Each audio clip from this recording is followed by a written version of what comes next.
In this video, we're going to see what happens when the Hessian free optimizer is used to optimize a recurrent neural network containing multiplicative connections, and the network is trained to predict the next character in Wikipedia. The network is trained on millions of characters, and it works remarkably well. It learns a lot about English, and it becomes very good at completing sentences in interesting ways. Ilya Sutskever used 5 million strings of 100 characters each, taken from English Wikipedia. For each string, he starts predicting after 11 characters. So the recurrent network starts off in a default state. It reads 11 characters, changing its hidden state each time, and then it's ready to start predicting, and it gets trained by backpropagating the errors it makes in prediction.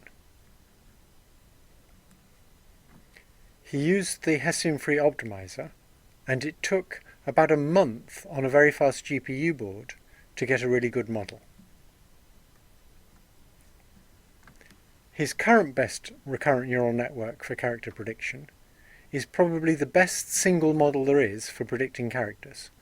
You can do better than this model by combining many different models using a neural network to decide which one to use. But for a single model, Ilya's is as good as it gets.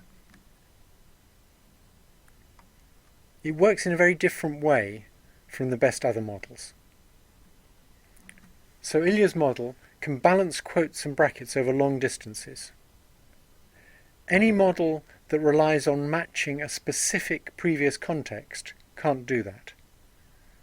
So, for example, if it has a bracket and it wants to close it 35 characters later, in order to do that properly, a model that relies on matching previous contexts would have to match all 35 intervening characters, and it's very unlikely that it has that whole string stored.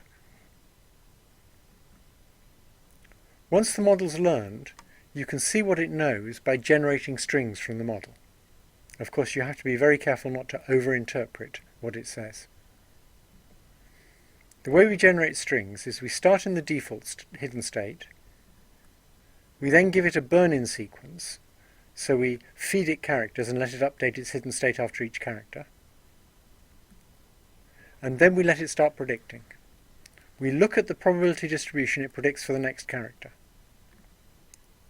We pick a character randomly from that distribution.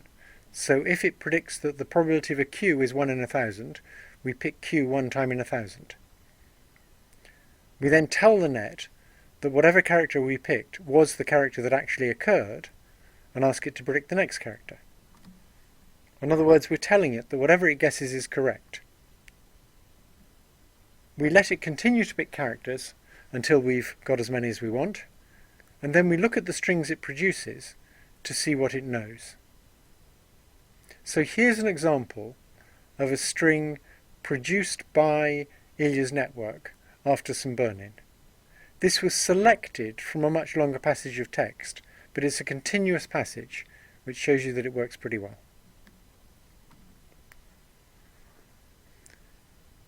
You'll notice that it has weird semantic associations. So Opus Paul at Rome. No person would ever say that, but we understand that Opus and Paul and Rome are all highly interconnected. You'll notice it doesn't really have any long-range thematic structure. It pretty much changes topic after each full stop. One amazing thing is that it produces very few non-words. What that means is that even though it's predicting probabilities of characters, as soon as you've got enough characters so there's only one way to complete it as an English word, it will predict the next character almost perfectly. If that wasn't the case, it will produce non-words. Even when it does produce a non-word, like the word in red, it's a very good non-word. I'm not absolutely certain, or I wasn't when I first saw it, that ephemerable wasn't an English word. You'll also notice it's produced a closing bracket without an opening one. So it doesn't always balance brackets, it just does it quite frequently. You'll also notice at the end that it's produced an opening quote and then a closing quote much later. That's consistent behaviour on its part. It really did produce that closing quote because it had an open quote earlier on. If you look at this text, you can see there's a lot of good local syntax. So little strings of 3 or 4 words look perfectly reasonable. There's also lots of semantic knowledge. So one thing we could do is we could test the model by giving it carefully designed strings to see what it knows. So I tried giving it a non-word. The word thrunge, T-H-R-U-N-G-E, is not an English word, but most English speakers, when they see that word, would expect it to be a verb because of its form. So I gave it opening contexts in which that might be a verb to see what character was most likely to come next. So if you give it Sheila Thrunge and ask for the next character, the most frequent one is an S, which suggests that it knows that Sheila is singular, just from reading Wikipedia. If you give it People Thrunge, the most frequent next character is a space, not an S, which suggests that it knows that people is plural. I then tried giving it a list of names. So I used capitals for the names with a comma in between, and I put a capital T for Thrunge so it looked like a name to see what it would do with that. So it actually completed it as a name, and if you look at the name it made, it's not a bad name. It indicates that it knows an awful lot about names in many languages. You can also give it the meaning of life is and see what comes next. If it produced 42, that wouldn't be very interesting, because I'm fairly sure that'll be somewhere in Wikipedia. It produces random things, but in its first 10 tries, it produced the meaning of life is literary recognition, which is syntactically and semantically sensible. We then trained the model some more and presented it with the meaning of life is again. We took the first 10 things it produced, and I'm going to show you the most interesting one. The completion it produced for the meaning of life is suggests that by reading Wikipedia, it really is beginning to understand something about the meaning of life. That's probably just wild overinterpretation, though. So here's its completion.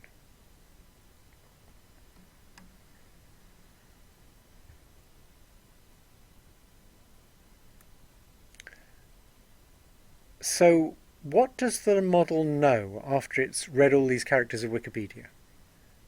Well, it certainly knows about words. It produces almost always English words. It will produce strings of initials, typically in capitals. It can produce numbers and dates and things like that. But it doesn't produce non-words very often. It produces them extremely rarely, and when it does produce them, they're typically very plausible non-words.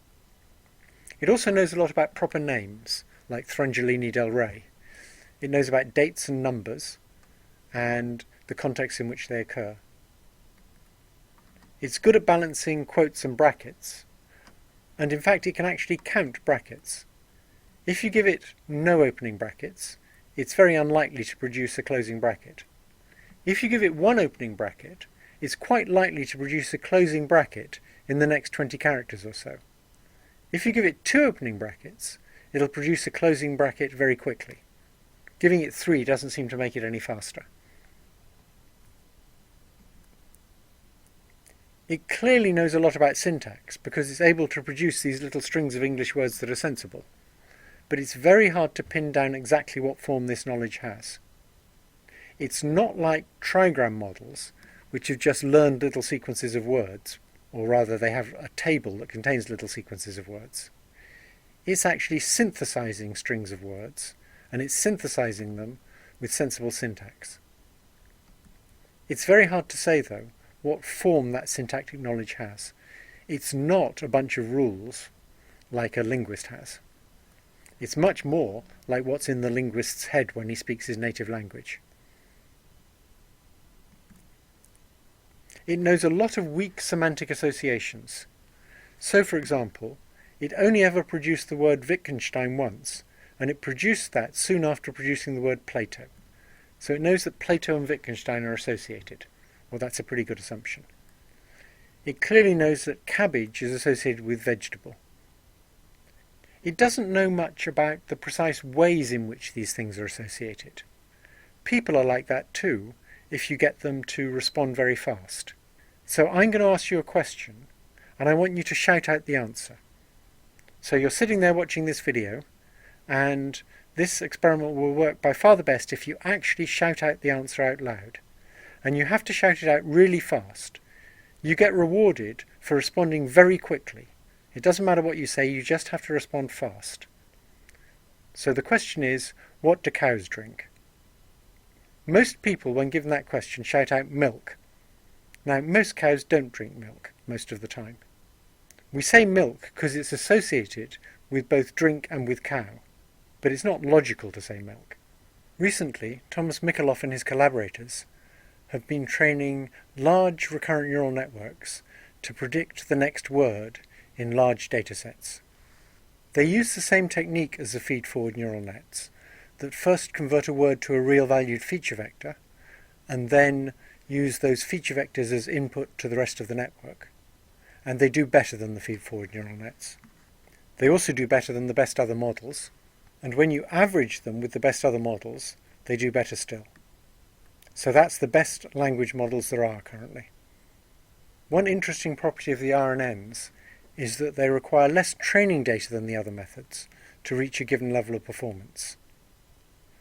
More importantly, as the data sets get bigger, the RNNs improve faster than the other methods. So methods like trigrams, for example, do get better with bigger datasets, but it's a very slow process. You need to double the size of the dataset to get a small improvement. With RNNs, they can make much better use of the data. This means it's going to be very hard to beat them as datasets get bigger.